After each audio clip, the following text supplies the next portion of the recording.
నాకు ఏ పాపం తెలియదు. ఆకతాయిలు వచ్చి కిటికీ దగ్గర ఎగ్జామ్ రాస్తున్న నన్ను బెదిరించి క్వశ్చన్ పేపర్ ఫోటో తీసుకున్నారు. నల్గొండ జిల్లాలో 10th పేపర్ లీకేజీకి సహకరించిందన్న ఆరోపణలపై కొట్టివేసిన విద్యార్థిని బల్లెం ఝాన్సీ లక్ష్మి క్వశ్చన్ పేపర్ చూపించు లేకుంటే రాయితో కొడతాను అని బెదిరించి క్వశ్చన్ పేపర్ ఫోటో తీసుకున్నారు. ఆ సమయంలో నాకు భయం వేసింది.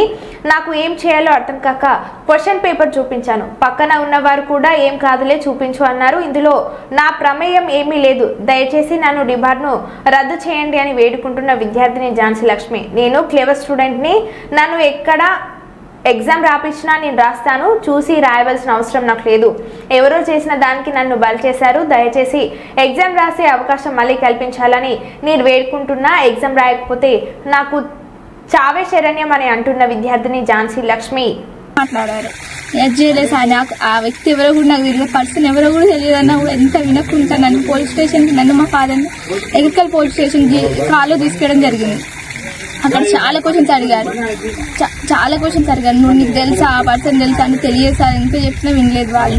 మళ్ళీ 9:30 దాకా నేను అక్కడనే ఉన్నాను.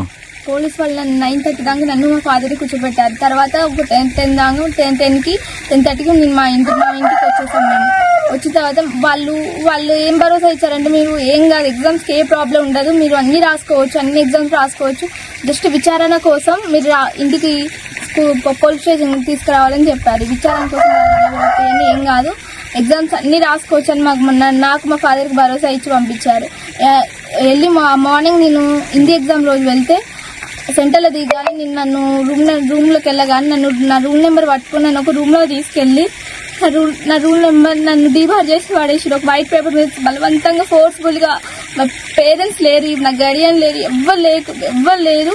అప్పుడు నాతో సంతకం పెట్టించుకున్నారు. ఆ తర్వాత నన్ను ఇంటికి వచ్చి డ్రాప్ చేశారు వాళ్ళే.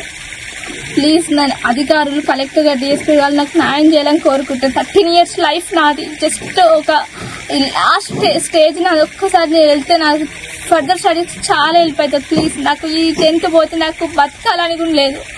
నాకు సూసైడ్ తప్ప వేరే ఆలోచన కూడా లేదు నాకు ఇప్పుడు.